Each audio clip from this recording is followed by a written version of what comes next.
Welcome to our podcast. In the middle of it, your host, I'm Alexis. And I'm Will. So today, for our second podcast, we are going to hit on a pretty heavy subject, and that is addiction and substance abuse. So I'm going to turn it over to Alexis, and she can tell us about her experience with that. So, I guess you want to start in your childhood and talk about, what your attitudes toward alcohol were growing up and into your, early adulthood. There wasn't a lot of exposure to alcohol. I was raised very religious as a child before our churches split, and so drinking was just wrong. You're going to hell if you do it. So you don't smoke, you don't drink, you don't wear wedding bands. But once that changed a few years later, and some people still believe that way. I still have family members that do believe that way, and if that's their conviction, but I knew that it wasn't true because there's nowhere in the Bible. And so as I got a little older, I just didn't run out and drink or party. That wasn't my behavior. But as I knew that it wasn't so bad, we didn't even have it at our wedding or anything like that. So I was older. Well, except for the basket that the reception place gave us. Well, the reception place gave us a basket. Yeah. But I don't even remember drinking on our honeymoon or anything. No. It was not something that we felt like we needed. But by then, I'd had maybe a margarita or something here and there. I would drink at your family's at Christmas, like Spike Punch, or at your dad's. I had very light exposure to alcohol. I did not feel sinful when I did it. If someone gave us a bottle of wine, it sat at our house for 6 months before we finished it. Very normal relationship. Yeah. I mean, there was a point in your life when if you saw somebody out in a restaurant drinking, you were afraid that they were going to die and go to hell because they were just having a glass of wine or a beer with dinner, right? That was when I was really young. Yeah. Like as a kid, I really did think that, but I didn't as I got older. Do you think though that attitude ingrained in you as a child, making something so forbidden, do you feel like that maybe like drove your curiosity towards it as you got a little older? It did but it wasn't abnormal. I was just like, you know what, this isn't in the Bible that it's wrong. So, and it was also like, I'm going to stick it to the people that told me it's wrong because it's not, and maybe they're the ones that are ignorant. So yes, I did. And I do particularly remember a little bit of rebellion. Yeah, there was some rebellion because I went to my soon-to-be sister-in-law's, like some kind of like pre-dinner or something for the bridesmaids, and I ordered a margarita because I wanted people to know, I don't think this is wrong. There was a little bit of that in me, but I wasn't getting drunk. I wasn't doing that kind of stuff. All right. So, I mean, as you got older and we got married and we still, it was not any significant part of our lives at all until probably our maybe late 20s at most. Yeah. I think. I mean, we didn't keep it in the house. No, we never kept it in there was a point at which I think we would buy like a 6-pack of beer and it would take us 3 weeks to drink it, the whole thing. Yeah, it would stay in our house. Yeah. I mean, because neither one of us really had any draw towards it. No, we didn't. And honestly, there was a lot of alcohol I didn't like. Yeah. I was like, why do people drink this? It's horrible. Yeah. Yeah.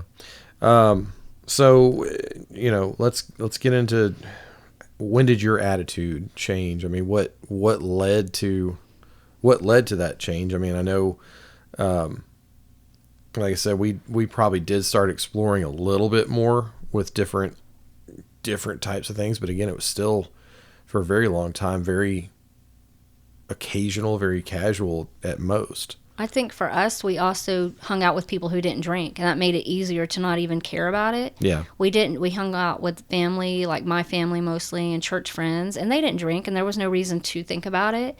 But when you started your business with the printing company, we found friends that actually, they drink. They didn't have a problem, but they would drink with us. So we would go out to dinner, and it was fun. And I'm not going to lie, it was very fun to have a nice evening out with them. Or we would take those Elster-sponsored vacations, and we would, kind of do more day drinking.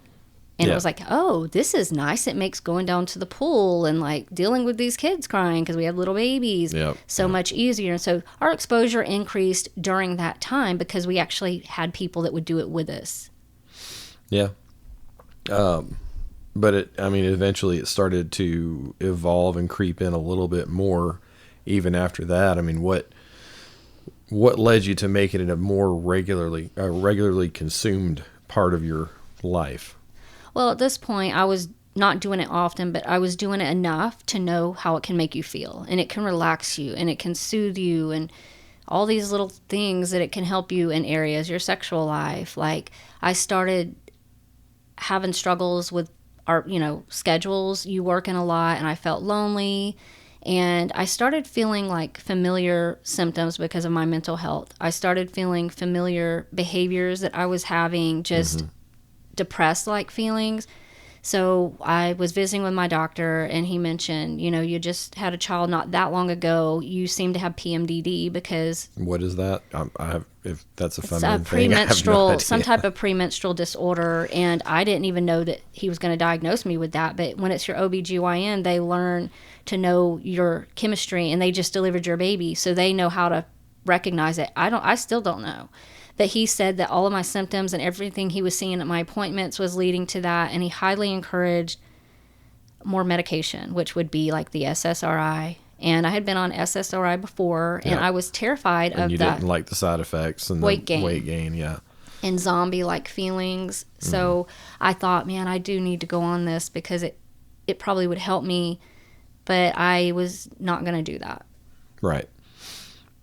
So instead of doing the SSRI, I sat on the couch one night, and I remember it very well, making a conscious decision, just a weeknight. It was early evening, and I decided, we've been drinking, and we have a normal relationship with it, and it's really nice. I calmed down. I'm a little more social. Why not just use this? And then I right there made the conscious decision to just turn to wine, and the marketing that was out there really helped with that. What's the marketing? There's a highly marketed campaign out there towards women that women need wine. I bought the sweater. I ran out to Target and bought the Mom Time Wine Time sweater. There's glasses that say it. There's all kinds of TV shows that normalize it. And there was this bug man who goes into homes, and he was like, every woman I see is drunk all the time. It just started filling it in my head that this is okay to do this. Yeah. So, I mean, it was sold to you as, the cure-all to, being a mom of young kids and having a house and escaping the annoyances of marriage and parenting, right? Yeah. So it became the solution. So, I mean, why is that? We're going to call that a lie. It is a lie. Why is that? Why do you think, as a mom, as a woman, as a wife, why do you think that is such an easy lie for women to buy into? Well, alcohol is highly addictive. And so companies that sell alcohol want to make a sale, and they know that women are stressed and women are raising kids and they want to pull their hair out all day. And so they know how to market that. And once you start drinking it, you're not going to stop if you believe that that's a solution to your problems, especially your mental health. If you're sitting there like, well, I'm just going to self-medicate with wine, there you go. You're not going to stop buying it. You're going to buy more. Yeah. And they normalize it. They normalize it. Make you feel like there's nothing. I was even told, the next time you go down the wine aisle, pay attention to who's in the aisle. I never paid attention before. And I was like, at Target one day, I said, this is awesome. There's women with children in their cart that are buying wine. So this is great. I'm not alone. It was just, and if you are a woman who does this and you have a normal relationship with it, great. I thought I did until I didn't. It started great too for me. So what's different about somebody that can have that normal relationship and yourself? I mean, is there, some people have more addictive tendencies than others. So you will readily tell me that you have an addictive personality. Well, my counselor told me that. I started being open to counseling in my 30s as well, and I learned a lot about myself. You'll go to a doctor and get an SSRI immediately, but if you go to a counselor or a psychiatrist, they will actually listen to you and listen to the problem. And so I found out I already knew I had OCD, but I thought it was gone because I didn't do the rituals and things anymore. But she said, no, you still have it. It's just more like a mental form of OCD with your thinking. Change the way it manifests. Like overthink and spiral thinking. You also have ADD and addictive personality. And see, when you're addicted to things like the gym or coffee, it's kind of like, no big deal. But you start learning through those things. For years, I could not wait to wake up in the morning to get my daily coffee. Yeah. And I didn't realize, because that's normal, what's wrong with that? Well, and beverages in general are kind of your thing. It's my draw. You know, even though the alcohol is not a part of it anymore, I'll look over on your side of the couch and you've got a water with some flavoring in it. You've got tea, hot tea. Yeah, you may have coffee too. No. And maybe a glass of milk or something. You've got 2, 3, sometimes 4 drinks. And I'm going to count ice pops as a frozen drink because you're. Well, that's my thing. Some people are like, I'd rather eat than have my drink, and I'm the opposite. I love my drink. All right, so I mean, you started down the path. It was just recreational, became mom wine, and then the self-medicating with mental illness. What was the next thing? What was the next step? I started realizing that it was comforting me. You were not home at night, and I had the kids, so it was more at this point than just the other stuff it was helping. It was a companion. It started feeling like a companion, and I wanted it near me all the time. I started having those feelings that I've heard from other people with addictions that, it's there for me. It doesn't abandon me. It doesn't leave. I started relating to that feeling, and I wanted it. That can be any substance, not just alcohol. I mean, you watched a lot of those 600-Pound Life shows and stuff where people say the same thing about food. They said it about food. It really can be anything. I mean, anything in excess it has a potential to be detrimental, right? Not just alcohol, food, obviously illicit drugs, but even prescription drugs and over-the-counter stuff. Well, there's always a bigger picture to addiction, and anyone that has, it could be porn, it could be food. Yeah, it's not the substance necessarily. Yeah. It's the reason behind, it's the psychological reason behind why you need to fill a hole in your life with a thing. It was not only helping me like relax, and I could show up at a kid's birthday or something, and I started learning to have it with me because it was the comforting side of it now that had kicked in. Yeah. I wanted it with me wherever I went, so I was hiding it in things. I was hiding it in things that I would take to events and kids' parties. Yeah. So, I mean, talk about the companionship aspect of it. What does that look like? I just always wanted it near me. It felt like it wasn't going to leave. It wasn't going to be in a rush. It is this really weird feeling until you have it. You can't understand it. It's like, I know if I go in the store, it's going to be there. Yeah. If I decide to have it at 5 o'clock, 2 o'clock, 3 o'clock, it's going to be there. It's not going to go away until I decide. I felt completely in control of how this felt. Even though that is the biggest lie of all, right. It felt that way. And I wanted it with me every time. Everywhere I went, I wanted it home and I wanted it out too. So I had two things going. The lonely side and the other side, the liquid confidence, the relaxing. I had it all being filled at this point. Yeah. Moving on from that, I mean, what was the next step down? I mean, what took you, take us from where you're at now to what you consider was rock bottom. Well, obviously a problem was brewing, and it was I was starting to recognize it. When you're taking it out of the house, you're going to recognize it. You and I started having little talks about it. You would come in and, where's mine now? I started tapping into your stuff. Things started going missing. That's when I was recognizing it, but it didn't seem like a problem yet. It was around COVID that I think it spiraled pretty quick. Kids are doing the digital learning, and everyone's stressed, everyone's isolating, everyone's at home. Yeah. And it was so easy. And at this point, we're still living, because we had eventually moved, we're still living in our other house. Yeah. And so I would just drink there. I would come home immediately from work and drink. It started taking control of my life, but I did not recognize it. I would say it was like 4 years total that it started having complete control over me, and it wasn't a year into that I recognized it. Yeah. But when you recognized it, what went through your mind? I mean, what was there like an immediate, I gotta stop, or was it like, this is kind of a problem, but we're gonna roll with it? I mean, how did you handle that recognition?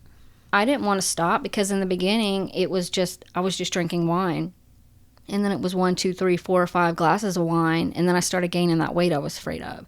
That's when I turned to liquor. I felt like I could have smaller portions and have the same effect, but then just like anything else, that became a problem, and I was drinking full bottles of liquor, and I was able to hold it too at some point. I just subconsciously knew this is not normal, but I just kept pushing those feelings out, like, no, it's fine. Let me buy another sweater or something, that moms do this. I started seeing the fight and the struggle to normalize it. That's how I started realizing it was a problem. But when it became a problem, at this point, it had a hold on me. It wasn't as simple, and you and I would have these little fights about it. You might need to reel this in, or you might need to you might be having a problem. And I knew it, but I didn't want to accept it, because once you get to that addictive place, you can't just quit. Right. You can't just stop. Yeah. Let's keep going. I mean, you know, the story keeps going. We haven't hit the end of the road, haven't hit the bottom of it yet. So, it did get worse from there. Well, the stress got worse, because at that time, my biggest complaint was just I felt lonely, and I had these 2 small kids, but then you throw COVID in, and then you throw in sickness with the Delta strain came, and my dad got sick, and he ultimately passed away. A lot of that business stress fell on me, and his passing fell on me, because I was kind of, from an administrative standpoint, I was his second in command. So without him, I'm first in command, and I'm controlling this business.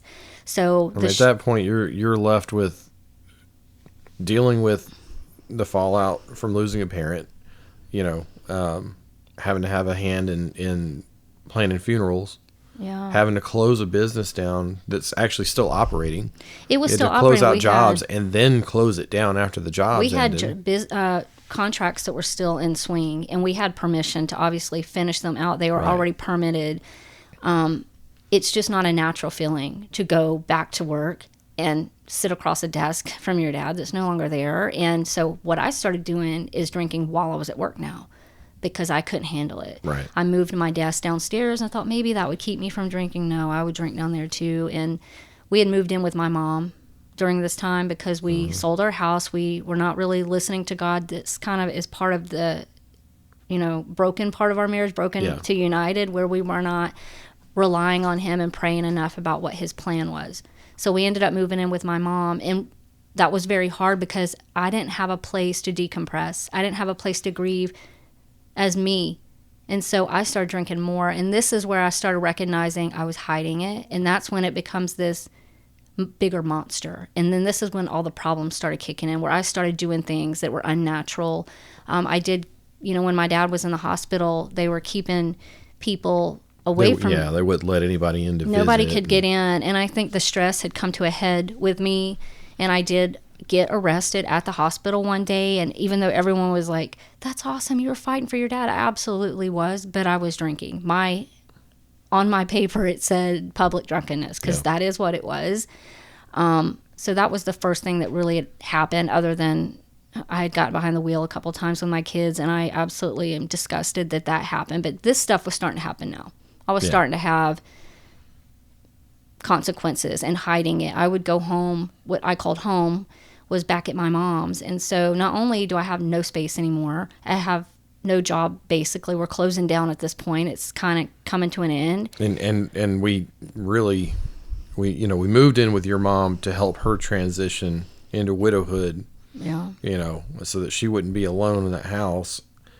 But there was no peace.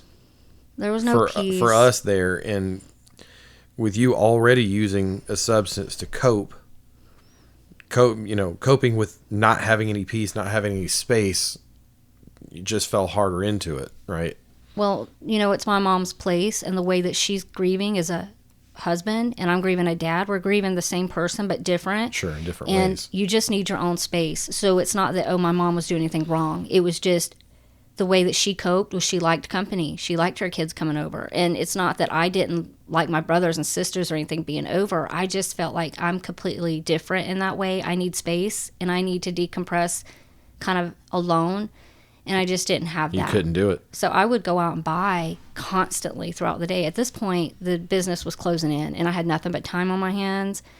And I would just go buy alcohol constantly and just throw it in places and hide it. And it was piling up in these weird places, under the sink, under the bed. I was putting it in the drawers of our clothes when I would finish it and hiding it under there.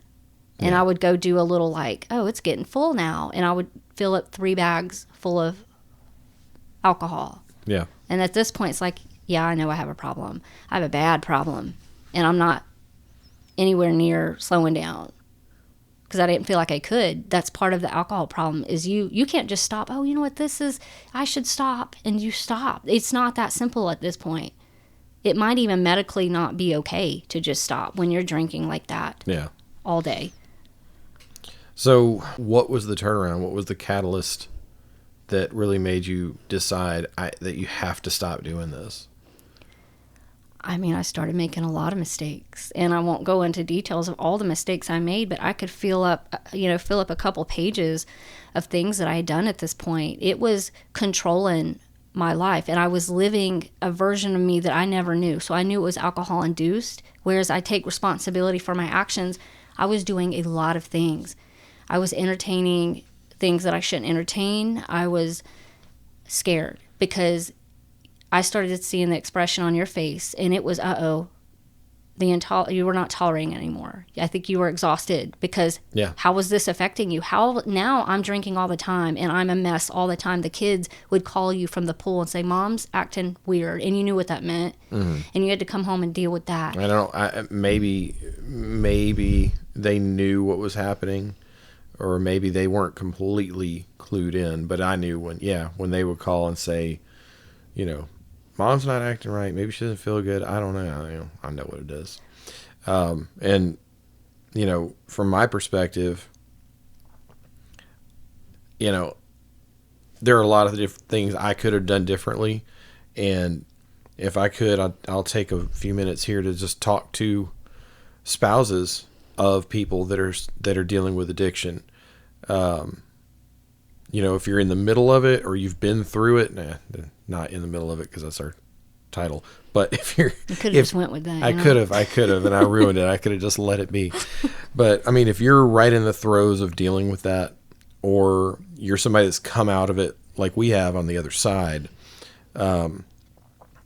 either way, that there's not like a playbook for this. There's really no, you can't go check out from the library a book that says my spouse has an addiction. How do I deal with this? I don't know, maybe there is a book that says that, but I didn't know about it. But you're left just trying to figure it out. And for me, and I would imagine a lot of people out there probably dealt with the same thing. You're going to do a lot of things wrong that you think, well, maybe if I make this person feel a lot of shame for what they're doing, it'll click and they'll quit because they're like, oh, I don't want to feel this bad. No, all that. What I learned is when you try to shame the person that has the addiction, it just drives them further into it. It's not out of spite though. It's out of feeling worse about yourself. Yeah. And you feel like, well, what do I have to lose? And you feel like they've lost hope in you. You've lost hope in yourself. Yeah. And it's tough to keep that hope, that they're ever going to turn around from it. But they can, obviously, I mean, you're proof that you can turn around from it. This was definitely a time in our life that, we were not united in any way, really. I mean, I think I spoke about a little bit in the last episode that, things get tough. I tend to close in. I tend to just wall myself off. And that's kind of what I did. Probably put up the biggest walls that I've ever put up around myself during this time. And that was really detrimental to your ability to recover because instead of supporting you, and trying to help you out through it, I kind of just distanced myself, which again, just like trying to shame you out of it, distancing myself from you just made you feel worse and drove you further to it, I'm assuming. I did, because I just felt like I had nothing to, not that I didn't have anything to live for, because I did, but I didn't have anything cheering me on or telling me you're normal or you're okay. My therapist would tell me that, but I started believing it's only because I'm paying her. Because I guess the people I needed to hear it from were you. And my mom, bless her heart, was so naive. I don't think she knew how often I was a mess. Yeah. She just didn't know. Yeah. It's for me, it was tough because I felt so defeated through it that I didn't feel like I could pray about it. I didn't really feel like I could take it to God. I mean, we were definitely going through the motions in a lot of ways in our marriage and in life at that point. Well, we sold our house. Business closed down. I'm in full addiction. Like, there's so many things going on here. Yeah. Yeah, there's a lot of things going on, and it's tough to reconcile it all. It's tough to put it all in the right perspective when everything's a mess, right? But I mean, again, just talking to spouses of people that are going through addiction, I'd like to say if you're right in the thick of it now, don't make the mistakes that I made. Even if you're feeling beaten and tired from the situation, pray about it, because ultimately God is going to be the answer. God's going to be the one that redeems your spouse and that puts your marriage back together and puts your life back together and builds you back from that rock bottom of addiction. Let's get into that. What started the road to recovery? I mean, it was that. I was scared that I was going to lose everything. I mean, at some point, I think I didn't care if I lost my marriage, because I did feel like you didn't care about me. So I was like kind of disconnected at that point. But my kids, I thought, no, if I'm a bad mom, then there's nothing good about me at all. If I fail my kids, I have no reason to be here. And you've always put a lot of value on being a mother and your performance in that role. So Well, there was one big thing that happened that I'm not going to share the story, but it's just to explain it. There was one thing that happened that was the one thing that was like, you cannot do this anymore. It was the biggest test of everything that I had done. I had slipped into a place that had big consequences, and it hit me through that, and the way that it was handled and the way that things came about in it, that I had become this person I did not recognize. And when you lose yourself to that point, it's scary. I was terrified of who I was becoming. And so that fear for your life, but you know what though? I went on the recovery path, and it wasn't anything easy. No. I did everything. I went to AA, and I would leave AA and drink because I was so overwhelmed by just the magnitude of people in the AA meetings. I started thinking, there's no hope for me. I would try things, celebrate recovery. All these things are wonderful, but I tried these things, and it felt like this thing had too much of a hold on me. And the thing that I was talking about that kind of was the final straw for me, at least, was enough for me to say, you have to fight. Everything else was like, well, it hasn't gotten too bad. I just kept excusing it. And now I couldn't excuse it because it was like, no, you did this. And if you don't stop, this is going to be even bigger. And so the path to stopping is difficult. I didn't expect it to be that hard. It took me 2 years from the time I was trying to quit to actually get here. I'll be 2 years in September of not drinking. And it took me about 2 years of actively trying to get here. Yeah, I remember there was you had a little calendar or a little app on your phone or something that would count your days sober, and you'd get to a week or 2 weeks and you'd show it to me. You'd be very so proud. It is very proud that you made it. Even that far. And I think maybe celebrating even those little accomplishments. One day is a big deal. Yeah, Yeah, exactly. So celebrating those little accomplishments even meant a lot, and just from our experience, from what we went through, it's not just cold turkey. There's success, and then slip and fall. I think the longest I went before where I'm at now, I will not say I'm above it, because the minute you do that, it can kind of slip back in. Mm-hmm. But I don't have the temptation and the draw, and I don't walk in the store, fear hit me, you're going to go over there. That has subsided. But in the beginning, up until the 6-month mark, I was scared to get gas.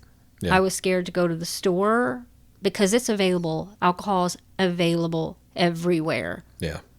And you have to take measures, whatever those measures looks like, you have to take them.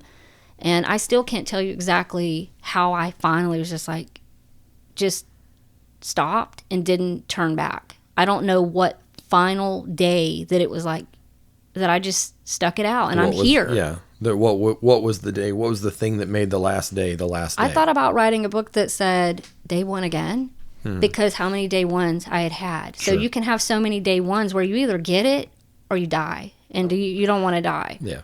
Where do you think the strength came from ultimately? I saw my life ending. I was fearful at this point, in the Bible. Here we are now, like, oh, it's not a sin to drink, but it is a sin to be drunken. Yeah. And I was disappointing God, and I think that I fear hell that bad. And I knew that if I didn't get this under control, not only would I'm going to be a bad mom now. And I wasn't a bad mom through it, but I was headed there. I was disconnecting from my kids in a way I never would. I just really wanted to reconnect with Jesus again. I felt like grief had taken a massive toll on me, and I was exhausted. I think I just was exhausted, and I started seeing the lies that alcohol had fed me. Waking up, driving my daughter to school, throwing up in the car, telling her I have a stomach virus because she had to be at her field trip really early, having the IV people come out and give me IV at home. I couldn't take it anymore. I was starting to become somebody that I did not know, and I really isolated from people so that they didn't know this. They didn't know the magnitude of how bad it was. Yeah. Talk about some things in God's word that kind of helped you, that maybe you leaned on through the process to help you on your road to recovery. I mean, honestly, when you spoke about that you weren't really much of a supporter, I think at the time I just understood it, because I was like, why would he support this? This is awful. But because I started seeing support, I had a friend that was there every step of the way and kept telling me, I just had a really good friend that I leaned on a lot during grief, because she had been through so much grief, and she would tell me, I would think, I just need her to tell me that I'm a loser. I think I expected her to, and she never did. Mm-hmm. She kept saying, you're okay, you're a human, and you're going to pick back up. Every time she told me you're going to pick yourself back up and you're going to be okay, gave me more and more courage. And my counselor believed in me a lot. I can't sit here and tell you there was any scriptures that helped me, because I wasn't reading the Bible. It was just Fair that enough. people, I knew that I loved the Lord, and I knew that he had mercy on me. And then I had my counselor, and I had my friend that were standing by me, telling me, you're going to do this, and I believe in you. And I've isolated from everybody else, and they didn't care.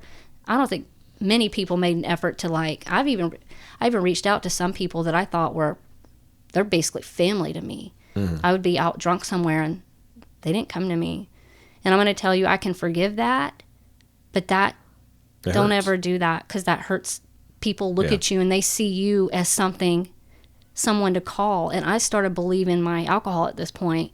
Nobody wants you. Nobody wants a drunk around. So if it wasn't for my counselor, and if it wasn't for, I just know Jesus' love and mercy for me, and then my friend, if it wasn't for them, I know that I would have given up.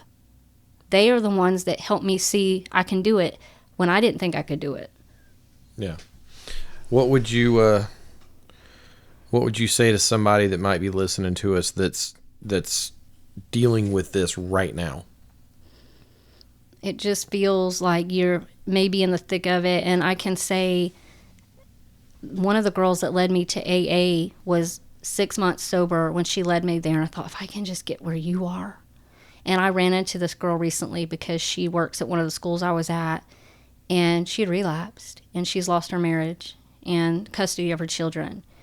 And I just felt so horrible for her, and I knew she didn't want to tell me, and I couldn't tell her that I knew, because I knew. And the only thing I can say is every time you fall, like, it's just another opportunity to get back up.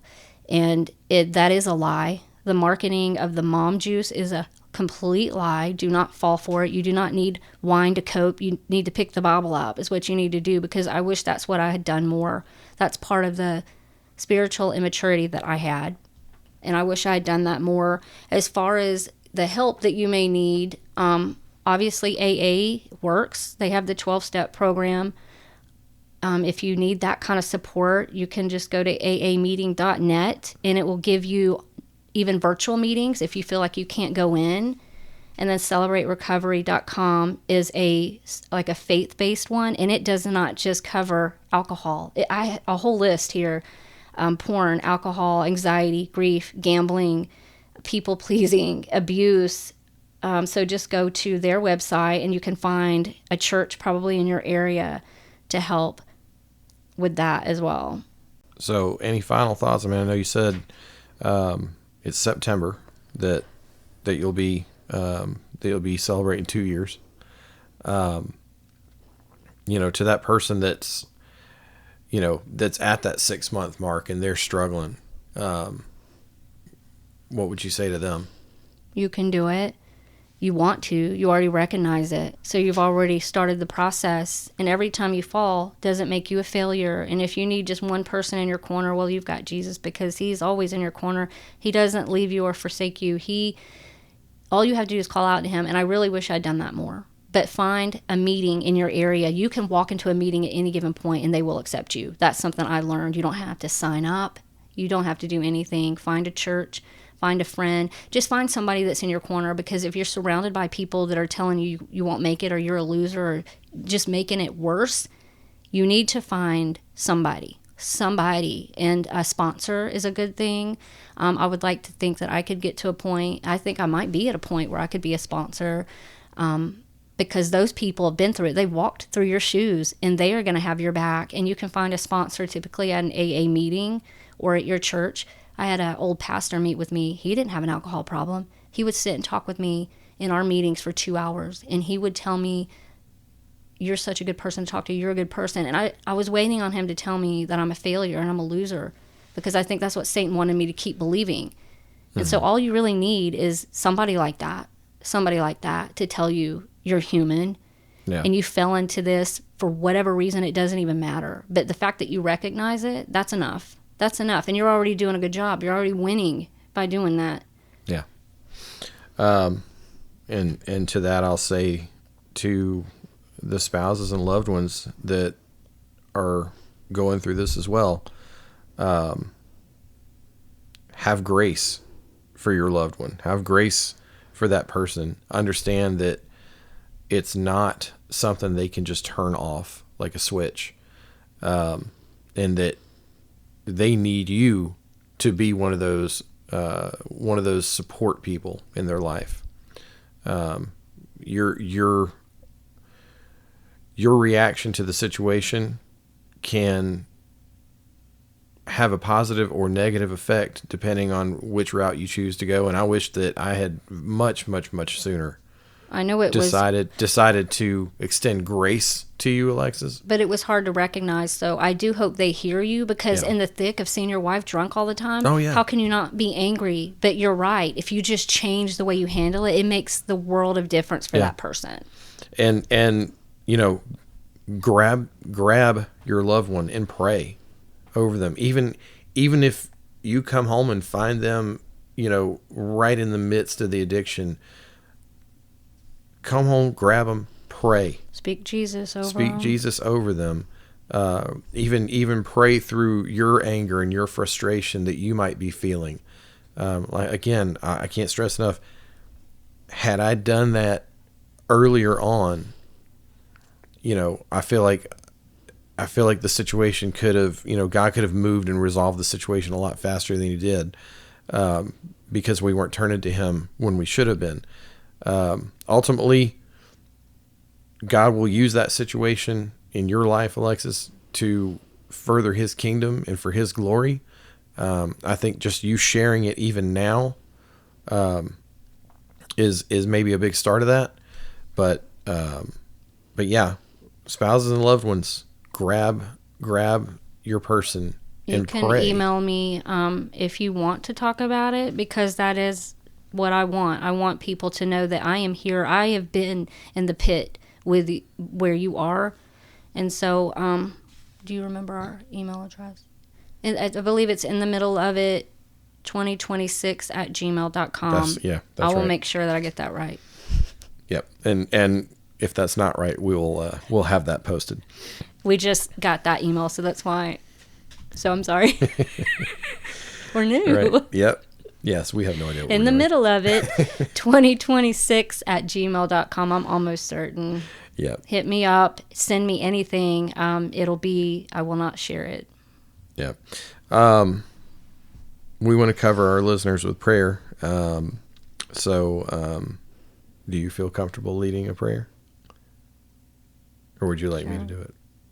Sure. Go ahead. Father, we just come before you right now. Please recognize anyone that might be listening to this that is in the thick of their struggle. Lord, you know what they're going through. You know their heart, and you know their desire to quit. They are a good person. They are loved by you. You love them the same as you love them when they're drinking or when they're not. They want help in this. I pray that you'll meet them where they are and know that they are loved. We thank you that I am almost 2 years in recovery, that you saw me in my addiction and you came to me and you helped me believe that I could get here. And I thank you for what you're doing in our lives, and pray that you'll be with all of those that are struggling. In Jesus' name, amen. Amen.